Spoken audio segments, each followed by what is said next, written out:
Good evening, everyone. I'd like to call the meeting to order. I'm Clara Sartori. I'm the chairman of RTM District 2.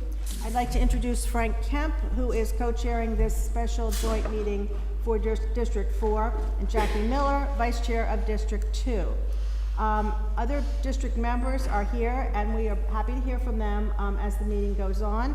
The purpose of tonight's informational meeting is to learn more about the proposed Great Island purchase. Representatives and residents of Districts 2 and 4 may have particular interest since Great Island is in District 2 and borders the neighborhoods in District 4. The meeting is open to all Darien residents to speak.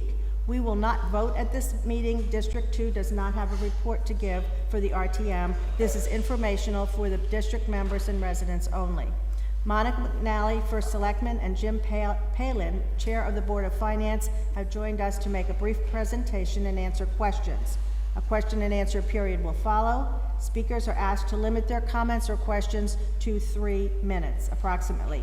Please state your name and address as you begin your comments. The meeting is being recorded and will air on Government Access Channel 79 Live, thanks to Jim Cameron and his colleagues. Frank, would you like to say something? Well, yes, there have been several meetings for the RTM members and the public over the last 2 weeks. District meetings, such as this, as well as meetings of the major standing committees of the RTM. Many worthwhile comments have been received. I'd like to note that the RTM Finance and Budget Committee met last night with over 40 people attending and asking good questions. The committee, headed by Jack Davis, is now preparing a series of reports exploring financial implications of the purchase and the subsequent maintenance and operational costs that can be estimated at this point. At the end of the meeting, the committee voted by either 8-1 or 9-1 in favor of the purchase. The whole meeting is now up on Channel 79, thanks to Jim Cameron, and can be accessed through the town website. Jack is working feverishly at this point at the task of preparing the F&B report for distribution to all members of the RTM as soon as possible. I know we're all looking forward to receiving it carefully. Thank you. I've just been told some people might not have heard what I said. If you didn't, please raise your hand. I think we were pretty clear. Okay, we'll use the microphone from now on, and speakers will go to the podium. Monica McNally, First Selectman, would like to make some comments. Hello, everyone. Hi, District 2. I'm District 2, so nice to see all of you. District 4, thank you for joining us. So a lot of people have asked, why did we seek to acquire the property for the residents of Darien, Great Island in the first place? And I think it's because we believe in the purchase, and we believe it is exactly what our town plan of conservation and development mandates we do. You've heard me say it many times before, but it absolutely bears repeating. It states Darien will, quote, seek to acquire land for open space whenever possible and appropriate. In February of this year, a door opened. This property went on the market, and we were given the opportunity to compete for a precious piece of land within our borders. And compete we did. Through heavy negotiations, we reached an agreement to purchase the 60-plus acres from the Steinkraus family, who've owned the land since the 1800s. Once an agreement was reached, town officials, town employees, consultants, and the town attorney were in constant review of the property. We have studied and presented the financial impacts.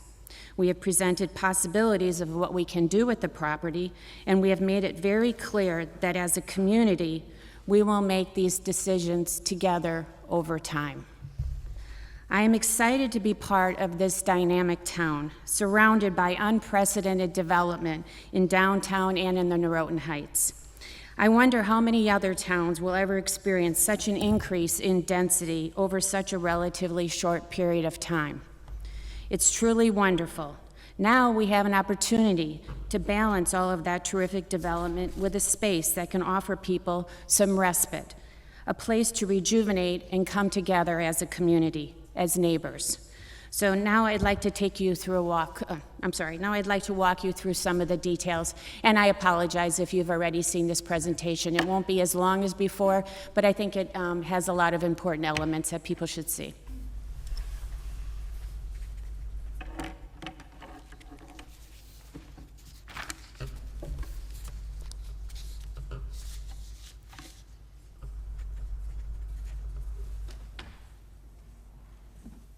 Okay, so while I do this, I'm going to try to remember some of the questions that you asked, and I'll incorporate them in this presentation. So this is the 60-acre parcel of property, and for those of you that are, Jim, is this live streamed? Yep. Okay, so for those of you that are home, that upper right-hand body of water is Scott's Cove, and your lower left-hand corner is Ziegler's Cove. You can see the little moorings there. This is a 60-plus acres of land with 1.5 miles of coastline. Here is an overview of the property, and I think it bears repeating. The parcel that we are looking at for our purchase right now includes this entry off of Good Wives and this green shaded area. So for those of you that are at home, the green shaded with all of the trees is part of this property. The deeded open space on either side, on your upper left and your lower left, that is not included in the property, nor is this large gray area on your left side. That's the Ziegler property. It's not included in this purchase that we're looking at. This white building down here, that's that barn that you can see on Long Neck Point. So again, this is the parcel that is for sale. What is Great Island? Beautiful 60 acres of property. You can see, if you are a tree lover, you want to visit this property. The canopy is unbelievable. These are, they're called volunteer trees. I just learned that. And that just means that they came there naturally, and you can see the abundance of that. This is one of my favorite photos of this property. And again, that open space, deeded open space, is on your left and on your right where that pond is. And when you, did anyone not visit the property? Can you raise your hand if you haven't seen the property? It's okay. Okay, so then you remember you came in on this circle and you went straight through, and this is where you parked, is over at the Equestrian Center. This is the, this middle is the 13,000 square foot main residence, and attached to it are 2 villas. They're both rented. So there are 9 structures on this property. 8 of them are currently rented. The leases end, they're either month to month or they end March 31st of 2023. We anticipate maintaining the leases at least through that March of 23 to accumulate the free cash flow that it throws off. They throw off about $430,000 net. That's after maintenance, it's after utilities, it's after insurance. Our insurance is actually like 1/3, right, Kate? It's like 1/3 of what they're paying. So again, this is Hay Island back here, and that's Long Neck Point that you're looking at up on the far right. Some areas, pretty views. Here's the boat dock at Ziegler's. Here's the beach cottage and little changing room. And again, a lot of people have asked, how does this compare to our neighboring communities? So we have Waveney in New Canaan with 300 acres. We have Longshore in Westport with 169 acres, and we have Todd's Point over in Greenwich at 147 acres. Right now we have Weed Beach, which is 27 acres, and we have Pear Tree Point Beach, which is 7 acres. Another, I just think it's a beautiful shot. That's actually Green's Ledge Lighthouse in the background there. So when you drove in, you probably remember I said you went straight down and you parked at the stables. If you had taken the right, this is the road that you would have been on, and this has the deeded open space on either side. Some beautiful places just to pull over and take a little rest or catch the view here. Again, the woodland trees here are really a unique feature, and absolutely beautiful. The temperature at the island, really, I think it's 10 degrees cooler here, and I think a lot of it is, well, obviously due to it being an island, but also due to all the trees. So here's the Equestrian Facility. I'm sure you've heard that Raphael Gustafino designed this, the same designer that did Grand Central and the Cathedral of St. John. So again, the rental units, this particular building has 3 apartments above the main equestrian center, and then it has some office space down below. And below is that heated riding ring that you'll see a picture of going forward. This is an active horse barn. There's your little horsey right there. So it is an active equestrian center right now. Here's the different structures that are on the island, and just give you numerical so you can help map out. I think if you want to take a look later on, this is a little bit tough to read right now, but if you want to ever look at this presentation on your own, this will help you a little bit. Here are some of the structures that are on it. This is the greenhouse. That's called greenhouse because it used to have, for you at home, that far right picture used to have greenhouses coming off. That's where that root cellar is.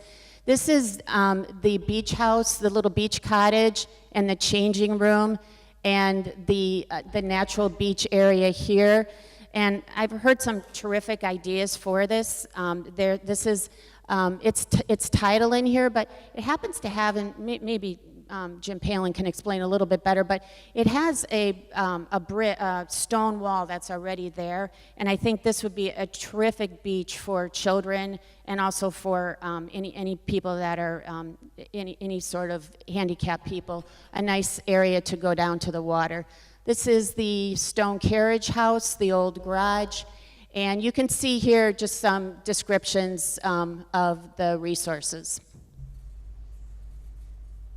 Again, this is the main estate house, and this has 13,000 square feet here. Again, these 2 villas on either side are currently rented, and we have one of our visitors here tonight is actually staying in one of those. So this is Ziegler's Cove back down here. Right, this is the, again, I'm going to mention it because it is a truly generous thing they've done. This is the Norotan Heights Fire Department Marine Rescue boat here that's been docked at this dock for over 30 years. So this gives you an idea when you're coming into Ziegler.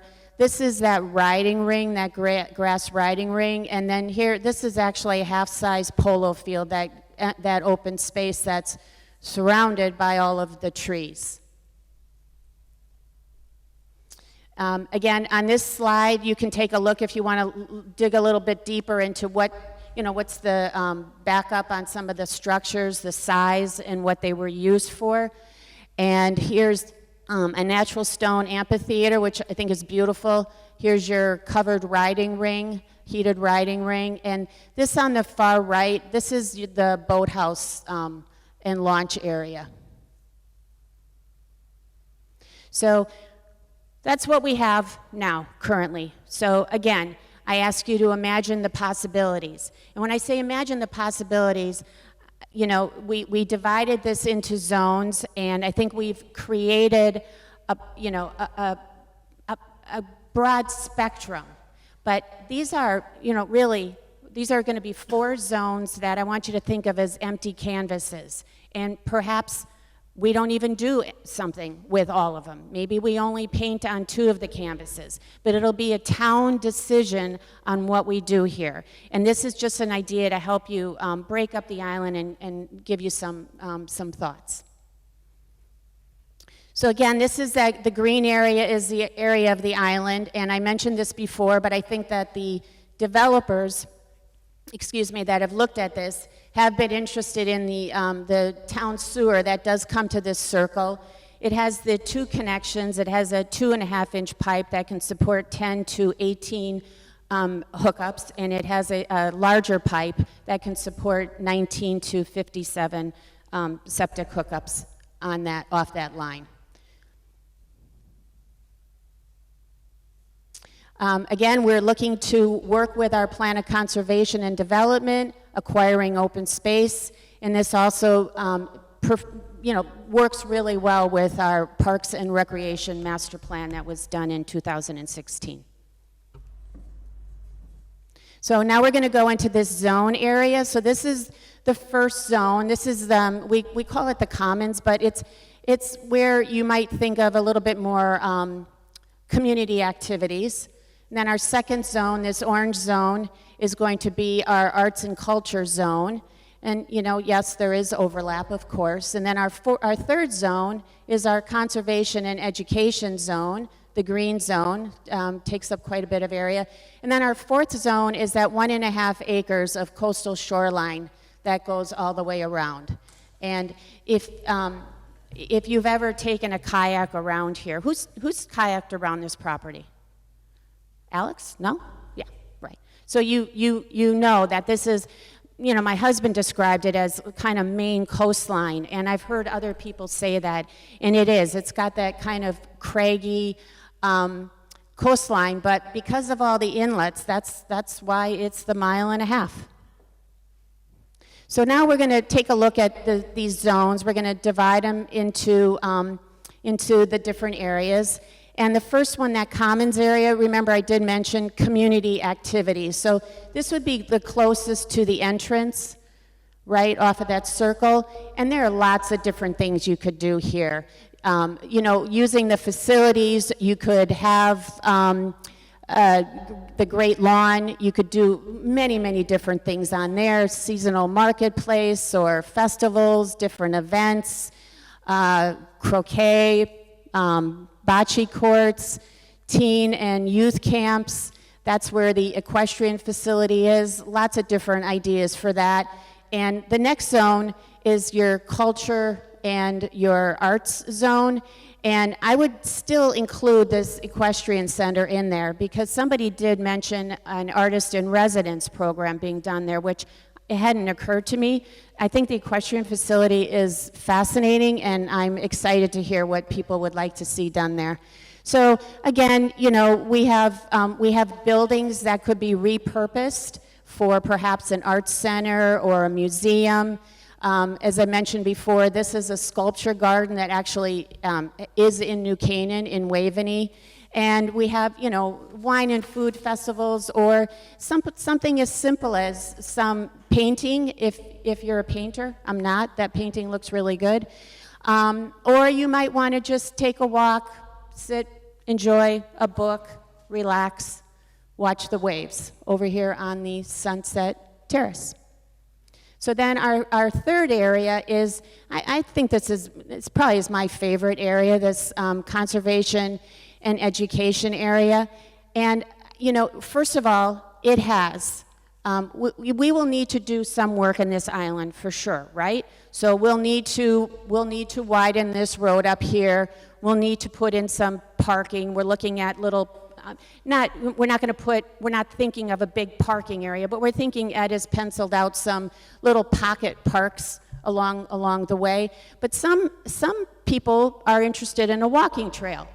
The walking trail is already partially set up for you, and that's because the Equestrian Center has this bridle trail in this area here, which is a natural place to walk, and hopefully when you were on the tours, you were able to do that.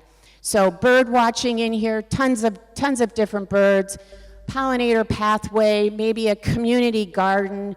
I know I mentioned it before, but this little beach area here, I think this is a fantastic area to have some sort of an aquatic educational opportunity for our kids.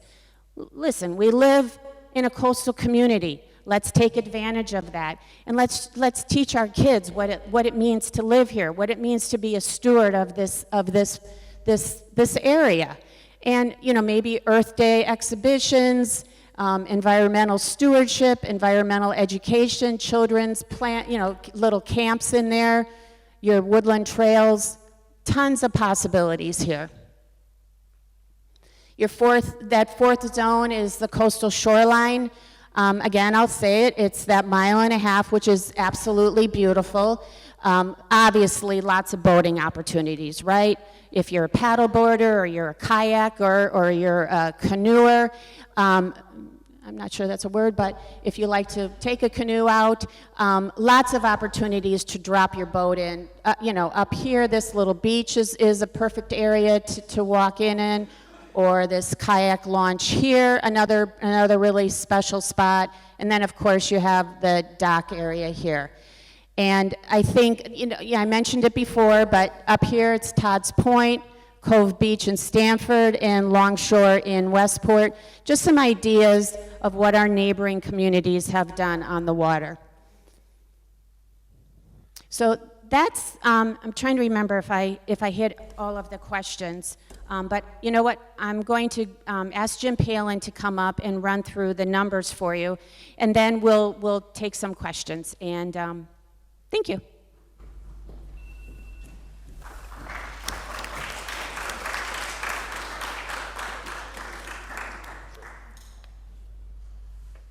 Well, it's a hard act to follow when she's talking about all the fun stuff, and I'm going to talk about the numbers here. So I ask you to please bear with me. So what I'm going to run through is a summary that you all probably saw me deliver back on the 15th, and that itself was a bit of a summary of what John Zagrodzky talked about at the very first Board of Selectmen meeting when they introduced this. Can you all hear me okay? Okay. So I'm just going to run over a few high-level. Excuse me, maybe we didn't introduce, this is Jim Palin. He's the chairman of the Board of Finance, and he oversees a board of 7 people who look after the town's finances and set the mill rate. You want to explain more about what you do, just so everybody knows? So a little bit of background. The Board of Ed and the Board of Selectmen both set their operating budgets in terms of how we operate the town and the amount of money we spend on the town and the school side. Those 2 budgets come to my board, which is a board made up of 7 individuals, all of which have 4-year terms. And then we take those 2 budgets, put them together, and sort of look at how we're meeting a town's overall needs and how we're trending and or financing that budget in the current year and sort of long term to maintain things like our current rating, our current low tax rate, and so forth. And then ultimately we package up that entire budget, put it together, and deliver it to the RTM, who ultimately approves it in May of each year. So, you know, I would say Monica, when she first started looking at this property back in sort of February, March, she very quickly got myself and some of the other members of my board involved to start looking at some of the analytics of what this would mean to our taxes, what this would mean to our overall mill rate, and what this would mean to sort of expenditures, you know, across the town. So on this page right here, I'm just going to go over a few high-level aspects of the transaction. It's $103 million.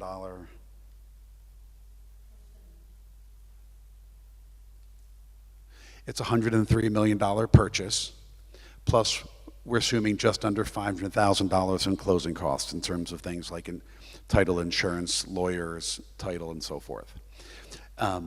12 days after the RTM votes on this, which is currently scheduled for next Monday, the 27th, the town will owe a 1% refundable deposit, which is due basically 12 days after the RTM votes on it, because that's when the sort of trigger, if you will, for a referendum passes for any expenditure over $50,000.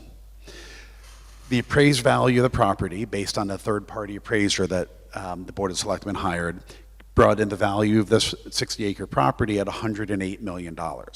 And the way that that appraisal was developed is that the appraiser looked at what would be the highest and best use of that property, which would be further development, and they backed into what would somebody pay today based on things like interest rates, building costs, and so forth, and what they think they could sell the homes for. That indicated the value of the property would be around $108 million. The current value of the property, based on the 2018 assessment that took place, was about $65 million, and as you know, your homes are assessed at 70% of the appraised value. So the current assessed value of this property, as it contributes to our $8.5 billion grand list, is $45 million. And therefore, based on our 17 mill rate, that property generates approximately $760,000 worth of taxes. If you look at the way the property is currently run, they're collecting about $800,000 in rental income among the different homes that are on the property, as well as what they earn from the stables. There's about $370,000 worth of expenses which are needed to kind of keep up with the island, so that nets about $430,000 of expenses. In terms of the timeline, the first selectman signed the contract back on Monday, May 23rd. The approval deadline in the contract says that all three town bodies need to, the Board of Selectmen, the Board of Finance, and the RTM on Monday, need to approve it by June 28th. If it's not approved by June 28th, either party has the ability, not the requirement, to terminate the contract.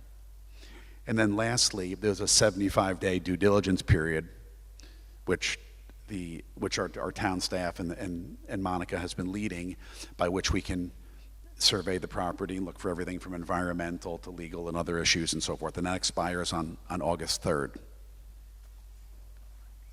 August 6th. Sorry, August 6th. Okay, so the way we plan to purchase this property, $103 million, is to issue tax-exempt bonds. And the expectation is that we would do that in early August, because basically the contract states that you need to close and fund the purchase price 30 days after the end of the diligence period.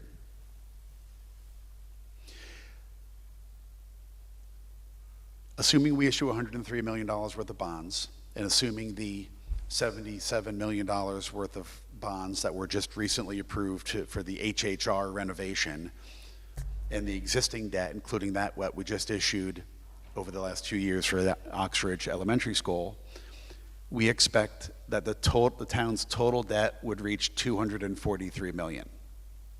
Now that compares to historically, as our large capital projects have been spread out, debt hasn't really exceeded $100 million. But we've also amortized our debt generally over 20 years and more aggressively over 20 years. The expectation is that this debt right here would be issued over 30 years rather than over 20 years. And that's, the state allows municipalities like Darien to issue over 30 years for either school projects or for for land acquisitions. The debt service associated with the $103 million would be approximately $7 million per year beginning in year 3. The first 2 years we pay interest only. After that, we would pay interest and principal over 30 years to be approximately between $6 and $7 million. We're using some conservative assumptions as it relates to interest rates.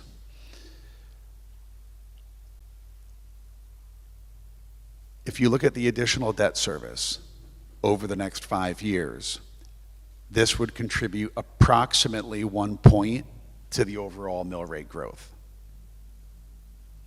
And these numbers that you see up here does not yet account for growth in the grand list, which we expect to see based on the 3 large commercial projects that are being currently underway, or for the upcoming revaluation, which will start next year and finish up in October of 2023. In addition, these numbers up here did not include any further development or investment, I should say, in the Great Island, or any increased operating costs, because we don't yet know what we're looking to do with it. Obviously, all these numbers, either the upfront cost or the cost over time, could be mitigated based on private support. Okay, the way that we would finance this, I'll run through this a little bit quicker, is we're going to issue bonds. The bonds for Great Island would be issued, as I mentioned, in August, which is before we would actually issue the bonds for the HHR improvements of the elementary schools, just because of the timing of when those projects will actually come on board. I mentioned we're going to issue short-term bonds initially.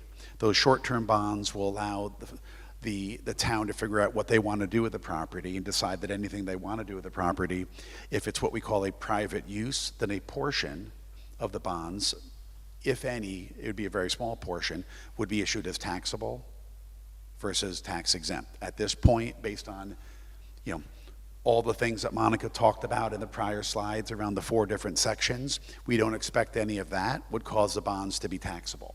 If they were, it would add an additional 75 basis points to the small piece of the bonding that was related to that use. Our rating. Currently, Darien's is rated AAA. We're one of about 15 communities out of 169 here in Connecticut that are rated AAA. The majority of them are in southwestern Connecticut. if we were to get downgraded, this has been talked about a lot. What happens if we lose our AAA rating and we were to go to AA1 or AA2, which are the next two ratings on the Moody's scale? Basically, by going from AAA to AA1, that would add about 10 basis points to the borrowing cost. And if we went from all the way down to AA2, which I don't know anyone that believes that that would happen, that could add an additional 10 or 20 basis points. Currently, when you think about our rating, 30% of our rating is based on the economy and sort of personal income that exists in Darien. We currently have among the highest personal income in the entire state of Connecticut. We have one of the highest real estate grand lists per capita within the state of Connecticut. We have very high employment, and a lot of the factors that they look at all lead us to be AAA in this category. The next category they look at are our finances. What does our operating budget look like? What's the amount of cash that we hold on our balance sheet and what we call our fund balance and so forth? All of those things. That's another 30%. That's all has us in the sort of AA category. And as you go on down to management and a couple of the other factors in terms of debt burden, those each cover 20% of our overall rating, and including our debt burden currently right now, that has us well into the AAA category. So I think my opinion is, having spent 25 years in the banking industry, including much of it in munis, is that the probability of a downgrade is very low. But if it is, the effect would be minimal. This shows you what our debt looks like. For those of you that, this dark gray line right here is our existing debt, excluding the $56 million that we raised for the Oxford schools. This shaded gray bar, if you can see that, that's what debt looks like when you stack on Oxford and the HHR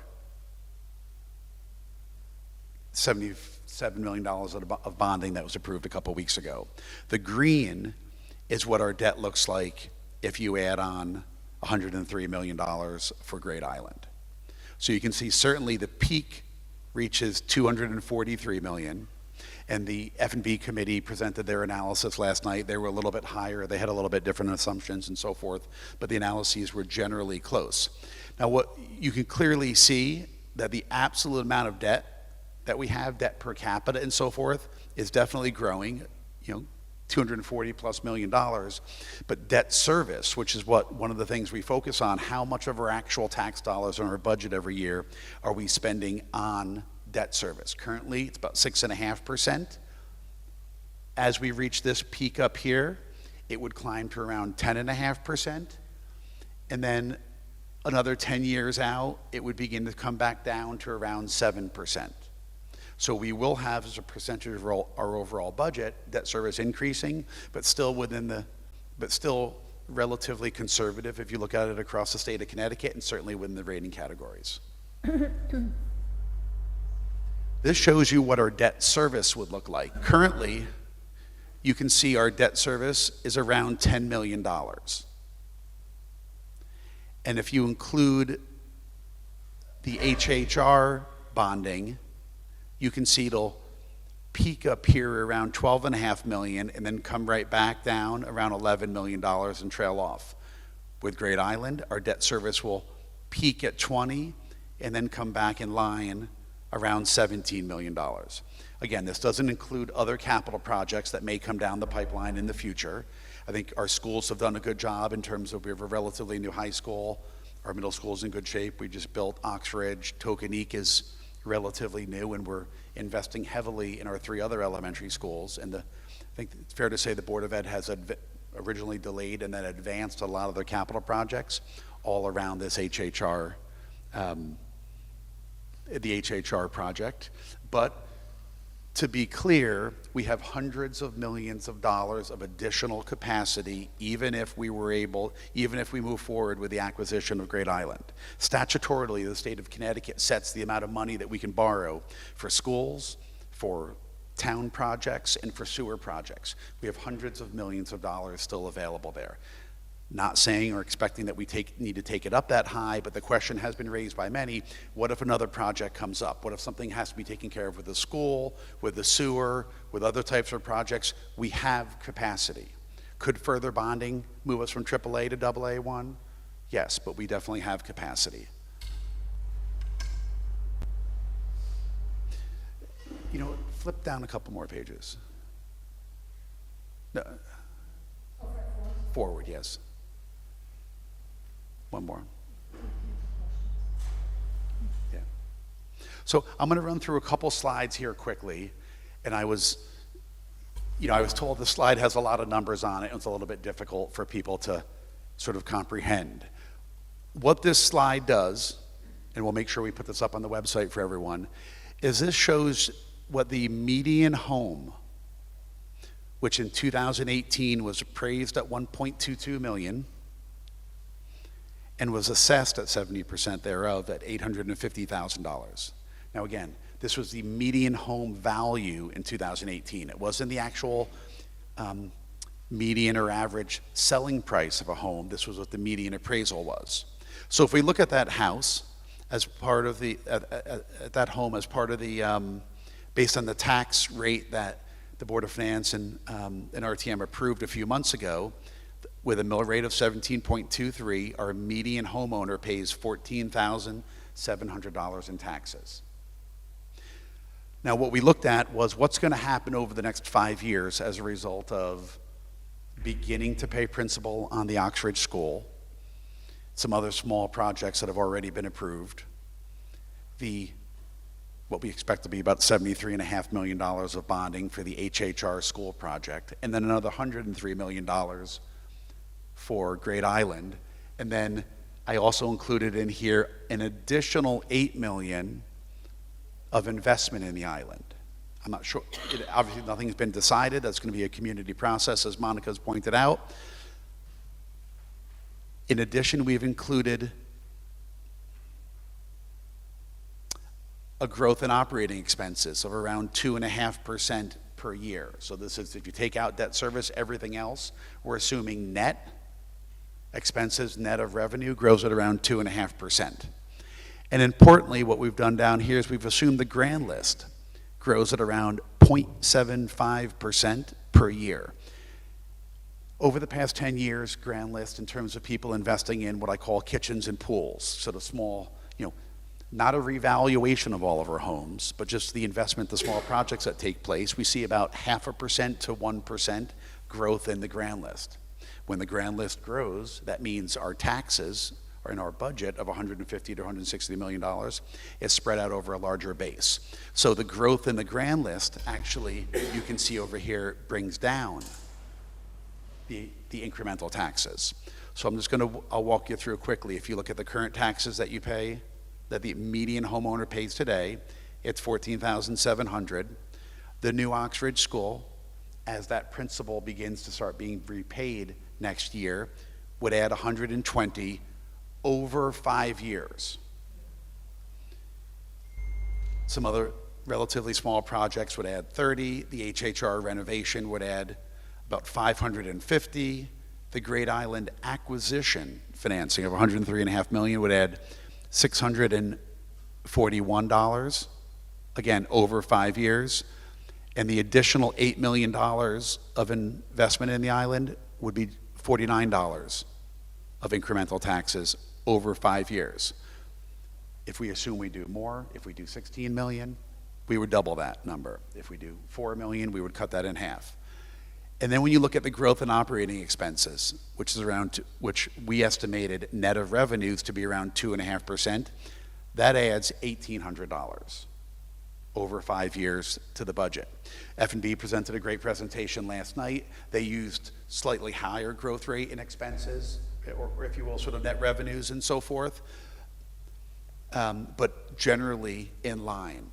When you look at the existing debt, you saw that our existing debt service was already coming down, so the average homeowner would be saving over 5 years $566 per year because the debt service is coming down. And as I mentioned, the growth in the grand list, which is not only the steady state growth, but We're assuming an additional $450 million of new real estate among the large commercial developments over the next 3 to 4 years. That means that over 5 years, this model predicts that the median homeowner would go from $14,700 to $17,100 in 2028. What that is a compounded annual growth rate of 3.1%. I mentioned Board of Finance, our F&B made a great presentation last night. A little bit different methodology, a little bit different assumptions and so forth. Their number, as compared to our 3.1, came to just over 3.2. And I'm sure there's a lot of us in here could come up with new assumptions and be a little bit higher, a little bit lower, right in between there. So what I've tried to do on the next page is give you an idea, what does this mean relative to what your current taxes are? Currently, the median homeowner with a $1.2 million house in 2018 is paying $14,722.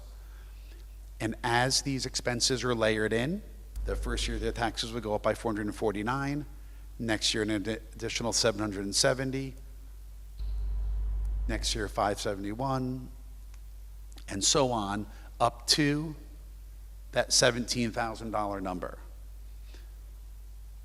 Now, when you look at a graph like this, because the vertical axis goes to 0, it makes all these tax increases look very small. So what I did on the next page was we sort of blew this up. So we're starting at 14,000 here. So this shows you, it gives you a little bit more relativity and growth to show you how these additional taxes are layered in. Now, we talked about it numerically, kind of what was driving the increases in taxes. The biggest piece we saw was the growth in operating expenses. But if you flip to the next page here, what I've attempted to do here, you guys can give me the thumbs up or the thumbs down, is show how does the growth in taxes, going from 14,700 to just over 17,000, which is about $2,400 increase, how does that break out? Well, the bars show what's contributing to it. The gray right here, this is operating expense growth. 75% of our expenses go to people and benefits. That's across the Board of Ed and town. Our people costs grow between 2 to 3.5%, depending on like the year and the contract and so forth. And our healthcare expenses have grown between 6 and 12%. That's all in this gray line right here. I mentioned there are a few other small projects, such as some sidewalks and projects at the schools that contributes a small amount. But then if you look at the blue is the incremental taxes associated with Oxford, because we're just going to start repaying that principal over the next couple of years. You can see we actually haven't paid any principal really in 2023 or in 2024. And then the green is Great Island, which includes the $103 million for the acquisition cost and $8 million over 4 years, so $2 million per year. And then, as I mentioned, the existing debt, because that was coming down, that's below the line right here. The red is supposed to be negative, which produces this black line right here to show you sort of how your taxes would increase based on all of these assumptions, the school projects, operating expenses, and Great Island.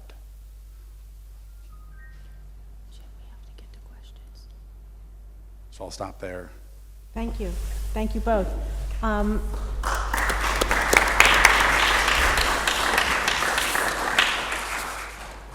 Next, we're going to ask if you would have questions. Would you please come up and sign up for asking questions? We have a list here so we can keep track of everything. Okay, the first person on the list is Chet Sauer. Is she here? Oh, good. Okay, so the question is limited to, or comments limited to 3 minutes. Please come to the podium.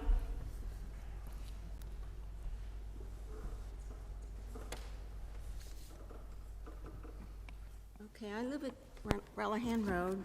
I think this is a beautiful piece of land, but it's a great, Chet, maybe use the microphone. I don't know if we can hear. I thought I was. Which one is it? Thank you. All right, so I don't know where to begin. I'm not a money person by any means, but I'm like kind of dazzled, but it's called overall inflation. It's called gas, fuel, especially diesel. Now they're saying that there's going to be a diesel oil.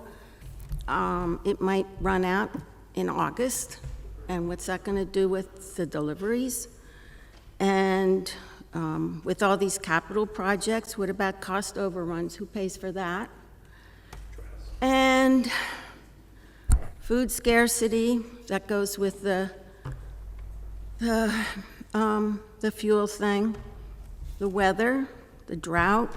You know, there's a 1,200-year drought in the Southwest and in California, and all these egg farms and food processing plants are going up mysteriously in flames, and they're finding bird flu with the PCR test, which, you know, messed us up big time in COVID.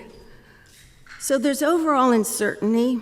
It's medically, it's societally, it's economically, it's everything you can think of. And add to that the war talk. I mean, you've all heard of Kaliningrad. And we're poking the Russian bear in the eye, and they're promising a nuke to our decision-making centers. And China's waiting in the wings. So I think this is a beautiful place, but I think it's the wrong time. And I'm sorry, most people have stars in their eyes, but pretty soon they're going to be seeing stars. And that's really where I'm at. I'm just not happy about this whole thing. I really don't see how it's going to benefit the town because, yeah, it's beautiful, but how much are we going to really have access to it, considering that Rings End Bridge and Goodwives River Road are the two main ways to get there. And both of them need big work for it to be feasible for all this to take place. So thank you for listening. Thank you. The next person, Todd Slotkin.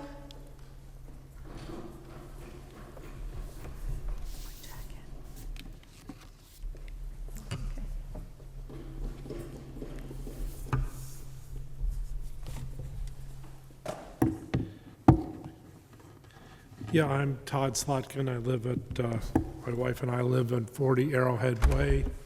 And the questions that I really have are whether the town can afford it. And it's, as we said, as they pointed out, we're tripling the debt, and for what we know we need to do in terms of the schools and this property. And the one question I would have is what other projects will have to be put on the shelf and not considered for approval until the debt is paid down? How conservative basically are the forecasts? Are we having it all of the contingent expenses for, God forbid, the high school needs a new roof, to make sure that we have money in there? Because if you're tripling the debt up to $230 million or $240 million, you could get a rating increase, a rating decrease, and they can probably give you, the munis, they'll give you an indication of how much more they would let you go before they would downgrade it. I appreciate that you've now have in it some evaluation time to figure out whether we have to sell some property to make it income generating for the overall effect. I think the town could probably afford it in the long term, but it could be painful to some of the current residents for the benefit of the future residents. And I just want to make sure that we have enough. There are some things that you're not going to probably be able to do after you do this. I don't know what they are, but if another property came down the road for another $50 million or $100 million, I guess you're not going to be able to do it until the debt's paid down significantly. But those are my questions. Thank you very much. If it's okay, I think there are a couple things, not to like rebuttal, but just I think to put out there. Our current debt service per year is about $10 million, right? And we show it going up to 20.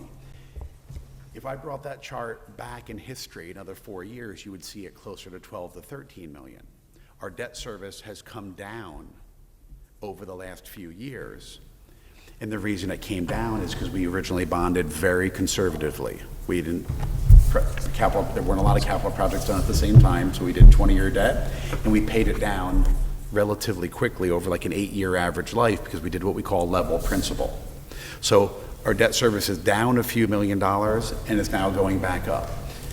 Couple things to just know about what the initial plan is. I mentioned we're going to do, the plan is at least to do the Great Island bonding over 30 years. It's a big number, and so we think it's prudent and good public policy to spread it out over 30 years because at least the next 30 years of generations will benefit from it. The state doesn't allow us to go more than 30 years. The assumptions up there also, they all show HHR at 20 years because I think we want to maintain a relatively conservative debt profile. But depending on what else comes down the line in terms of other projects, I'd ensure you two things. Darien, its rating, whether it's AAA, whether it's AA1, spoken to our advisor and many other in the market, we will always have ready access to the capital markets at one of the lowest costs of capital available. 2, statutorily, we'll always have room, and we have hundreds of millions of dollars of room. And 3, we could choose to take the schools and rather than bonding over 20 years, stretch them over 30 years, which would bring down our debt service. That's not in the plan now. We could do that as something unexpected comes up, but our board has talked about it, I think, either individually at different meetings and so forth, but we're not going on into this with blinders. We know that there are unknowns in terms of the services that we need to deliver in town. We know that there are unknowns in terms of the services that we need to deliver in schools. We have 5,000 kids going to one of the best school systems in the state, the best high school, if you will. So I think all of us in our board, I think I speak for all of them, are going into this eyes wide open. There's no plan here to say because we're buying an island, we're going to stop supporting our roads, our sewers, our police, our emergency services, and most importantly, our schools, which occupy around 75% of our overall spending and our capital spending as well. So, I think it's important for everyone to know, at least in our analysis, in no way did we think that this was crowding out. Okay. Jim? Continuing to deliver the same services that we have. I'm sorry. Okay, the next speaker, and I just wanted to mention that First Selectman McNally and Mr. Palin are probably going to have to leave to go to another meeting, is that right? But we're going to continue this meeting, and this is being recorded. We're going to allow everybody who has a question or a comment to make it. So if somebody leaves, don't worry about it. We'll make sure that you get a chance to speak. And they will review comments Yes. on 79. That's right, okay. Just wanted to let everybody know that. Okay, the next person is Kathy Sarat. Is that? Okay. Oh, I'm sorry, Senate, okay. Apologies. First of all, I wanted to thank you for the information session. I think it's very helpful to doing it at the district level. And my personal view is I'm in Cedar Gate, 31 Cedar Gate Road, and I think I'm speaking for a few other people that couldn't attend tonight as well. I want to congratulate you. I think this is an historic decision, and I think that in the town plan, the need for open space has been articulated year after year after year as we compare ourselves to other towns. I think that the property is extraordinary, and I think it offers. Not everyone who lives in town has school-aged children. A lot of people living in town are choosing to stay here longer, and it offers, I think, just a tremendous expansion in terms of lifestyle, that we don't have to leave our community to take walks, et cetera. So I want to congratulate you again. My only thought is that I spent a lot of time in Waveney, and I contribute to the Waveney Conservancy. I think that there's an opportunity for a private-public partnership, not only in terms of how we steward the land, but also in terms of raising the funds to care for it in a way that it deserves. And I think there are a lot of organizations federally and at the state level, and then privately in Fairfield County that might be interested in partnering with us. And so my request is that there's a serious effort to look at that. But I'm thrilled that you're making this purchase. I'm proud that you're our town leaders. I'm proud, and I want to thank you. Thank you. So the private partner, the private funding has come up a few times, and I do want people to know that we have reached out, and if there's anybody here that wants to participate financially in this purchase, either through the actual purchase or ongoing, it's a tax-deductible expense, and we would welcome your support there. And as far as I think my neighbor mentioned not being able to purchase additional land going forward because of this 60 acres. Again, I'll just remind everyone here that we're 97% developed, so finding a 60-acre parcel of property in Darien, actually in Fairfield County, that's available is extraordinarily unique. Thank you. Thank you, Monica. The next person is Alex Davidson.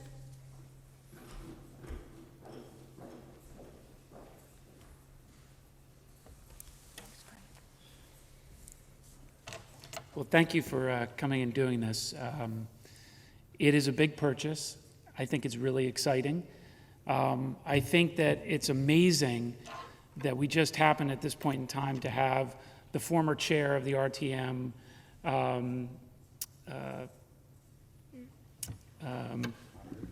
Public Works? No, Public Works, and the former Board of Finance chair on the Board of Selectmen.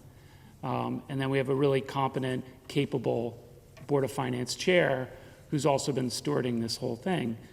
You guys have obviously done a lot of work. The emotional side of it, I am president of Delafield Island.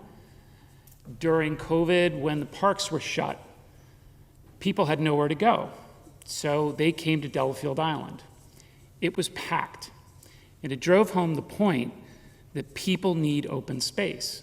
And when there isn't enough open space, then it starts getting crowded. And we're not that big. So here we have an opportunity for more open space. When we're building apartments in the downtown, more people, we're probably going to build more. So I think it's really forward thinking. We're doing this for, maybe not for us, maybe we're doing it for our kids, maybe it's for our grandkids, maybe it's 2 generations in the town. But I think it's an amazing purchase, and we just have to figure out how to make it work. And it seems like the numbers seem pretty reasonable to me. So that's the emotional side. On the bond side, I find it extremely unlikely, given the sorry state of most of the state of Connecticut, that we will lose our AAA rating. We have incredible taxing power, and it seems like the hard part is to figure out how we don't increase taxes too much because of this purchase. And I think we have the right people in place to make sure that happens. I think these bonds will fly off the shelf. I've heard some chatter of, well, maybe some people will donate money to help make this work. I would say take a different course. Have we looked into doing a private offering of below market rate bonds to residents of Darien? They get a tax-free bond, and it might be below market rate, but hey, they're getting paid for their investment. And I think those would fly off the shelf.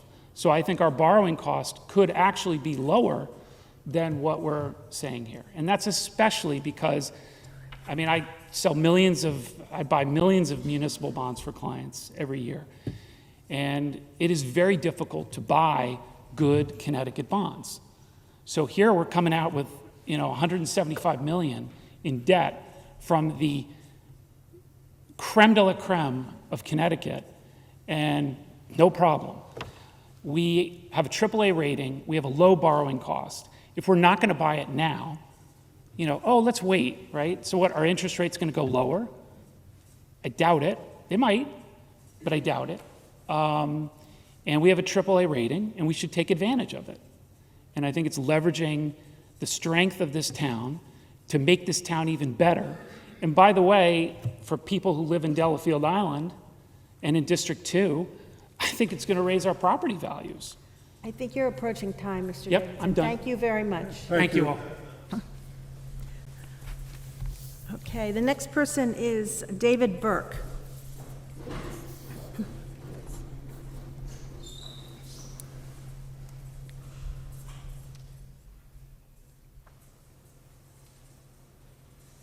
Thank you. I live on Good Wives River Road with my wife and our 5 children. First, I couldn't agree with our prior resident more about the importance of conservation and open space, so thank you for once again highlighting that point. The question I have is really twofold. One is, Monica mentioned in the presentation the excitement of what is an operating horse barn. So I'm curious to know if the RTM is aware that it currently been found in contravention of the town's P&Z by Jeremy, and secondly, that a cease and desist order has been issued to the Steinkrauses because of its illegal commercial operation, and therefore, does it make sense for us to include the revenue projections from an ongoing business that is operating inappropriately in the neighborhood where it's currently not zoned? Thank you.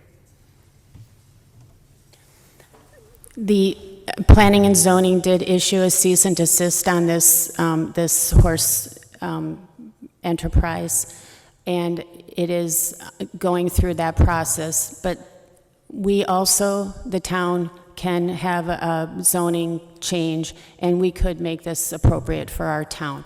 That would be something that Planning and Zoning would have to determine. Thank you. Thank you.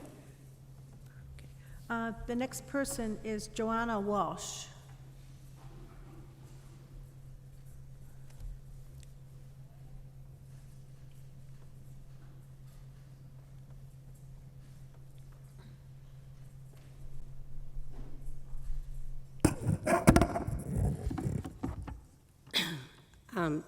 Joanna Walsh, 17 Pleasant Street.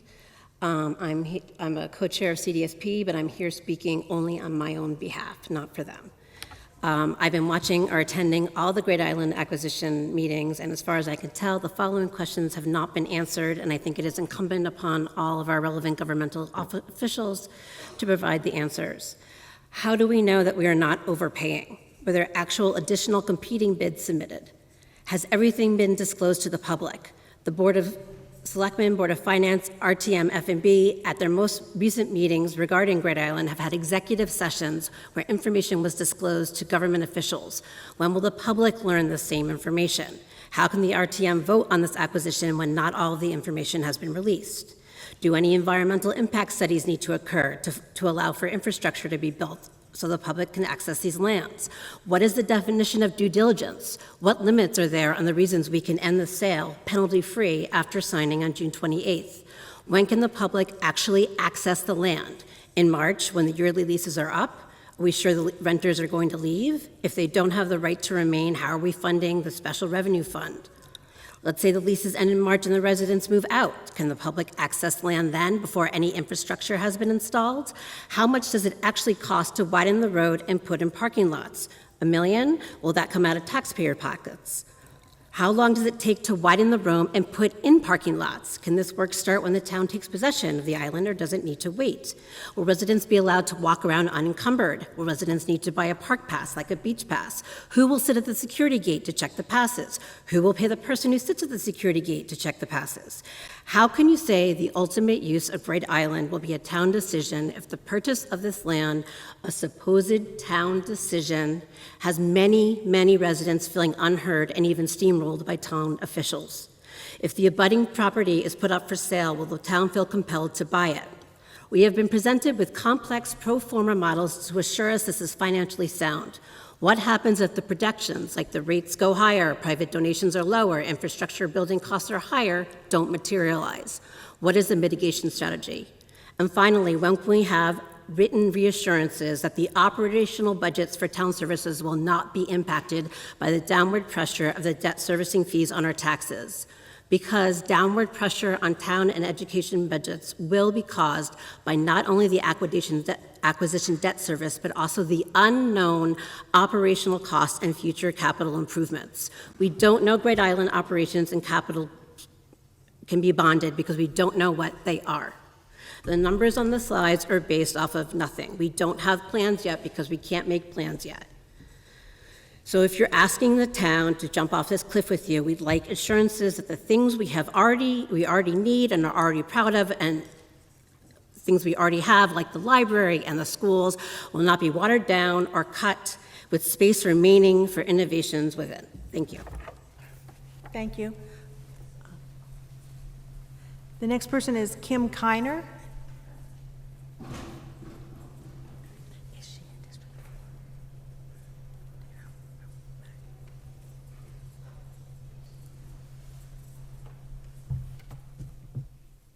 Hi, I'm Kim Kiner, District 4. I have participated in several of these meetings and viewed the ones that I haven't been able to participate online. And I do have many questions, several that have already been expressed, but directly regarding what you presented today, my first question, and it folds into the subsequent questions, are what was the basis for the $8 million that you put in there for Great Island improvements? Because having toured the property, we can see millions, tens of millions of dollars of improvements that would need to be had. And second to that is, do we know the condition of the buildings that are being rented out right now that we were not able to tour?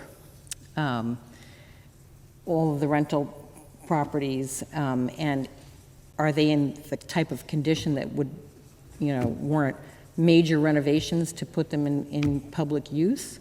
Or is that something that's, again, we'll get to it when we get to it, let's just buy the property now? I mean, I think it was important that you did put an $8 million number in there for improvements, but what was it based on? I also never saw on my tour or in any of the videos that I watched of the tour where the amphitheater is or the greenhouse is. I think the amphitheater would be an important public space to be able to see what's the view, how much space is it, how big is it, how could that contribute? It's not on the map or any of the diagrams that I've seen, nor was it part of our tour. I think that's kind of important. And the greenhouse was also described as the stone house. I never saw it or even drove by it, so I don't know any of that. So I think there were just a lot of unknowns in terms of what would be necessary for improvements out of the gate, just to make it a safe and a public space for us to be able to use without making any of the visionary plan changes. So. Thank you very much. Did you want to respond? Yeah, the $8 million, which was $2 million a year for 4 years, there was nothing really magical about it. It was something everyone, I think, unilaterally believed that there would need to be some investment made, whether it's for initially roads or small improvements or walking paths or so forth. So we had to put something in. $2 million was a nice even number per year for 4 years, and if people wanted to double it, they could double it. But it's to give you an idea of sort of what that means over this 5-year period, just to give you a sense of what could be possible. There's nothing secret baked behind it. Okay, we're going to go on to the next speaker, Mr. Davis. And I just want to mention that if you're signing up a second time to speak, we're going to go through the list of first speakers first, okay? My name's Jack Davis, 197 Hoyt Street. I'm the chair of the infamous RTM Finance and Budget team. I want to give some responses and information on what's going on. I came a little late because I was actually still working on trying to put a package together, so the information that we went over last night can go to the full RTM, which is what my responsibility is. And quite honestly, there's been so much demand for that, if I sold it, we could pay for the island. Here's the deal. We looked at this and said we needed a pro forma statement. And so what we did is come up with a base case of what this town would look like if we weren't buying this. We included all of the debt. We used the assumptions that the Board of Finance was. In the base case, we don't take out the fact of the 43 million from the grand list, but we do use the 75 basis points growing. We also, though, know that there's certain projects here. We know that reimagined libraries are coming. We put that in our model. We know we have to fix the dam. We put that in. We know something will be done at Pear Tree Point, and we know that we're waiting for the design of several fire engines, which is 2.8 million. It takes 24 months for them to get it, which is when we pay for it. So we moved those out, and all those were added to debt. We also went to the 6-year plan for the Board of Ed and the Board of Selectmen, took their capital, put it in, took out what we put on ARPA and other projects so that we adjusted that. We made sure the capital was in there. Now, there aren't too many differences because all these projects are going to happen. We know they're going to happen. So it isn't an assumption, we just put it in our model. The one area that we had a little bit of difference on is that in speaking to the town and the Board of Ed, we don't agree with the 2.5. We put in 3.25 for the next 2 years, 24 and 25, because 23 is already settled, and 3% thereafter. The goal is to show that we're going to run this town the way we ran it. We're not squeezing schools. We're not squeezing services. As somebody said in our meeting, most of our citizens demand quality town services and an excellent school system. And so that's what we put into our model. This is to show whether or not the numbers turn out. So we came up with a base. We then went into Great Island. We took the numbers that they had. One of the things that are going on is that for the first 2 years, I have to start with debt. The Board of Finance has done an absolutely excellent job for this town in managing our debt and how we're paying for capital and principal here and doing this here and whether or not we're doing there. I can use Debt for Dummies book, but they do a really good job, and that's part of the reason we're going from 11 million to 5 million, which is picking up some of this area. And they'll do a good job also. We're doing the notes for a couple reasons. We don't know what part of this will be taxable versus non-taxable. If we issue, we have to pull it all back. That doesn't make sense. The rates are lower. It also allows us to figure out, and it pushes off out paying capital for a little bit, which helps us as the other debt is coming down. We were a little bit more aggressive. We believe that there's 6 million for what we call infrastructure, 2 million the first year, 4 million for the next year, because we know we need bathrooms, we need roads, we need some type of parking lot, we need other things, we need signage, which seems to be a very important thing in town lately, to have here. And so we put in 6 million and we bonded it. We then said, you know, this is going to be a 2 to 10 year project. If anybody thinks we're going to make a decision in the first year, I'm telling you it's the wrong decision. We need time to figure this out. And so we put in $5 million in the last 3 years, which we bonded for projects and investment. And that's after we're assuming we're getting 5 to 10 from the very gracious donations that we've always gotten in this town. Now, somebody one time said what this is for. In my meetings, I have said, I don't care if the town builds the biggest Chuck E. Cheese in the Manor House.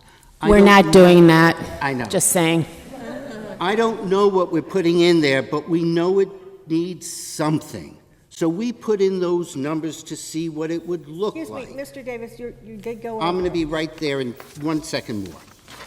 So our debt shows a little bit more. We show going up to 22 million on that. But when we go and because we did the breakdown of what the core business would be without, we are showing a compound annual growth rate in the mill rate of only 3.25%. It would have been 2.3%. So yes, it's growing up by a third, but it's reasonable. We would all take 3% right now based upon inflation in that.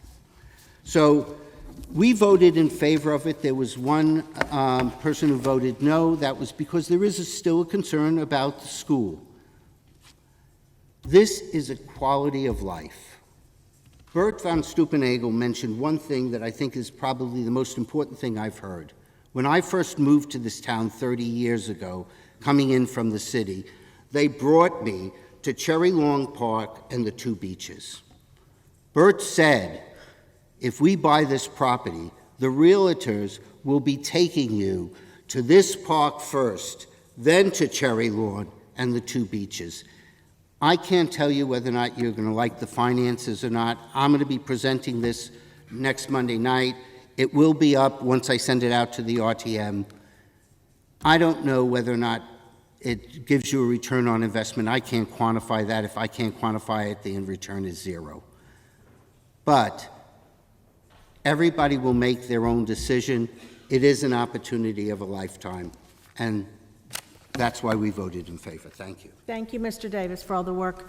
The next person on the list, we have two more people. If anybody else wants to sign up, please come forward. The next person on the list is Mary Parker Buckles.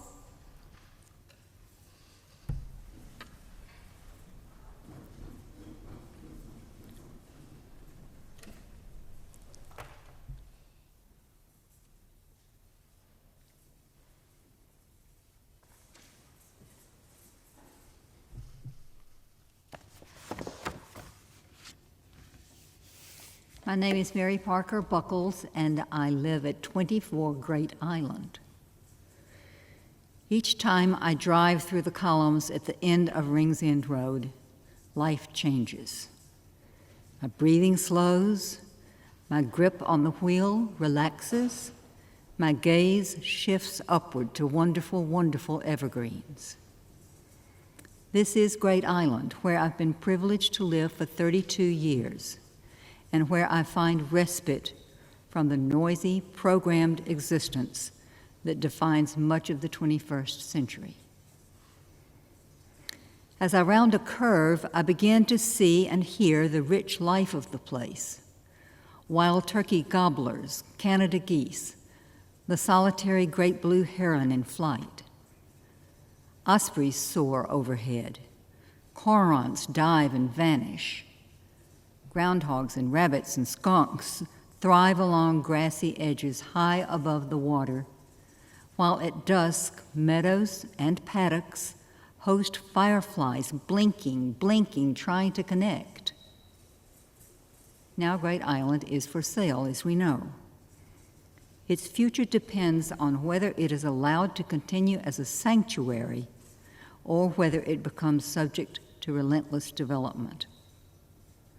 In a community that has only 3% open space, Great Island, reputedly the largest privately held parcel of waterfront property between Boston and Washington, can become the treasure of the whole town. Darien will never again have the opportunity to provide all its residents, especially its students, with such a gift. Magnificent trees blanket much of this island. They help regulate temperature and sequester carbon, benefits that have significant local and even global ramifications.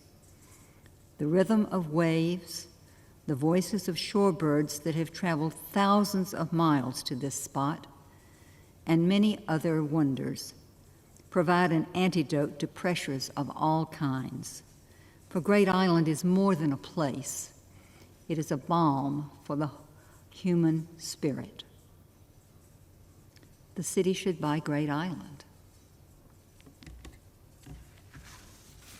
Thank you, Mrs. Buckles.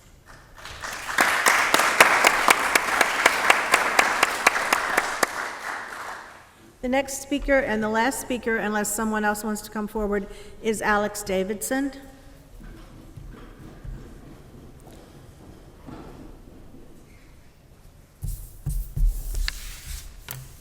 There's no way I can top that. I have one question and then a comment. The RTM next week, are they voting on how the parcel of land is to be developed and what it's going to cost, or are they just voting on whether to buy it? Just to buy it. Okay. So there's a lot of talk that I've been hearing around town about, oh, well, what if this and what if that? All we're deciding on is whether to buy it or not. And I think you have to buy it, and we'll figure out how to make it work. And I'm sure this town will have a blast getting at each other's throats over how this land should be developed, whether there should be a pool there. I'm waiting for that. But there's been a lot of noise about, well, what about this and what about that? Anyway, so just to be clear, the RTM would be voting on whether or not to purchase the land. Thank you. Thank you, Mr. Davidson. Okay, another person has come forward, David Martin.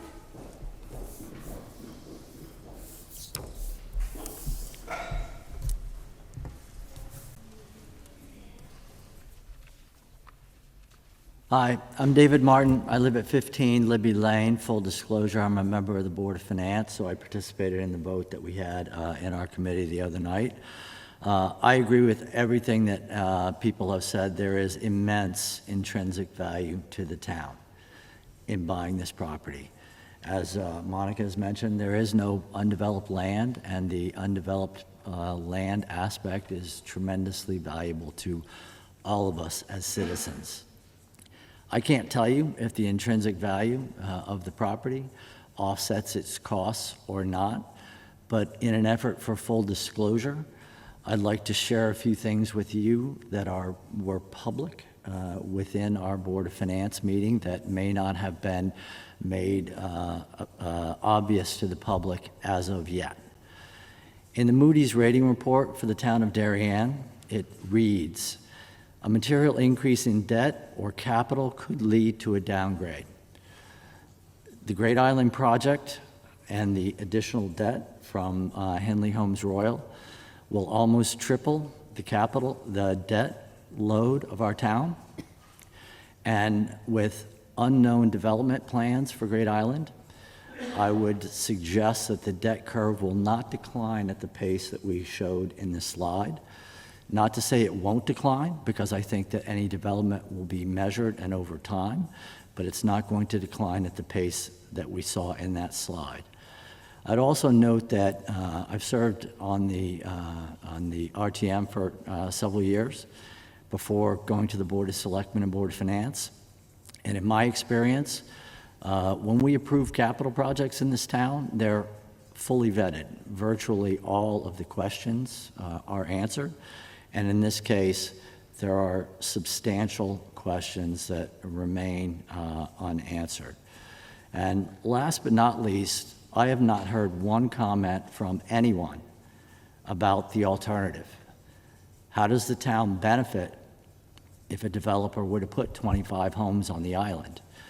We've heard everyone say the concerns about overdevelopment and those types of things. If developed with 25 homes, it would add between $150 and $200 million to the town grand list, which would significantly hold down pressure on the mill rate and on residents' taxes.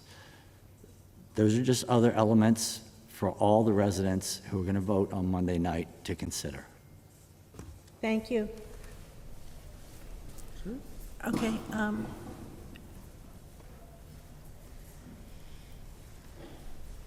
Dan Baumgartner, also a member of the Board of Finance. This island will be developed if we don't buy it. There will be 20 to 25 homes there. There will be streets, there'll be street lamps, there'll be cars, there'll be exhaust, there'll be fewer trees, and it will not be accessible to the public. That will occur if this town doesn't buy this island. In a town that's already 97% developed, we'll become, 98, 99% developed? And we're going to digest those families on top of all the new housing developments that we've already have coming into town. This town needs more open space. This is the greatest opportunity we will ever see to acquire it, and that's why I voted in favor of it. Thank you. Thank you, Mr. Baumgartner.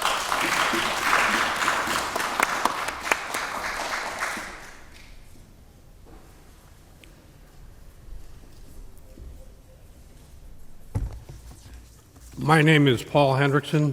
I'm a member of the Board of Finance. I don't speak on behalf of the Board of Finance, but I share my own experience with you. My parents moved here in 1962. I have lived here almost continuously since then. The town was 1/3 open space when we moved in. Now it is 3%. In the intervening 60 years, we have bypassed purchasing the end of Long Neck Point for less than $1 million, bypassed buying the Trenley property, which is where a well-developed nursery was and is now named Red Rose Circle and Tulip Lane. That was for roughly $800,000. Also, the Kelly Nursery, which is on Mansfield, just south of Ox Ridge, was developed into a series of large houses. More recently, the Duhame property was passed on, and the Avalon development down on Hollow Tree was developed. And also the Procaccini property in the vicinity of Hoyt Street and Camp Avenue was bypassed, and Kensett was developed. In looking at our finances, we have $26.5 million in our fund right now. We have a tax collection rate over the last 10 years averaging 99.83%. Moody's not only looks at debt ratios, they look at the capacity of the residents to pay and the willingness to pay. In addition, to elaborate on what Mr. Davidson said, we will most likely put a call option on our bonds, which makes them callable probably within 5 to 8 years at no extra cost to taxpayers, which will allow us to retire debt and refinance at lower interest rates should they occur. And in summary, this is our last best chance, and we should take it. Thank you, Mr. Hendrickson. Are there any other speakers? Any other comments? Okay, then I guess we should call for a motion to adjourn the meeting. It's 8:30. Clark, can I just say a couple? Oh, of course. Okay. Hi, everyone. So I know that accessibility to the property is something people are wondering. So I just want to clarify, we are looking to keep the tenants in place, and we welcome that, and we welcome the income that they're generating. And this, so the property will not be accessible to our residents until at least next March.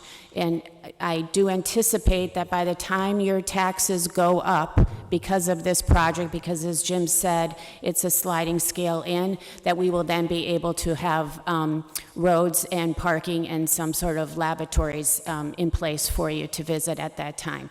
And there has been questions about due diligence, and we are in the process of doing our due diligence. We've been working very, very hard on it, and those discussions and kind of a status update of that has been what's been happening in executive session for the RTM committees. I will be going to do my executive session with P&Z right now, so every committee will have received this information, so the RTM members that were at those meetings know what's going on and will be able to make a vote accordingly. And I'm trying to remember if there was anything else. Was there anything else? No. Okay. You know what? It's Friday tomorrow. It's Friday, and I'll be there. And you pick up the phone, you call me, happy to talk to any of you. Thank you so much for coming out and for caring about your town. Thank you. So now, if there are no other comments, we're going to adjourn the meeting. It's 8:35.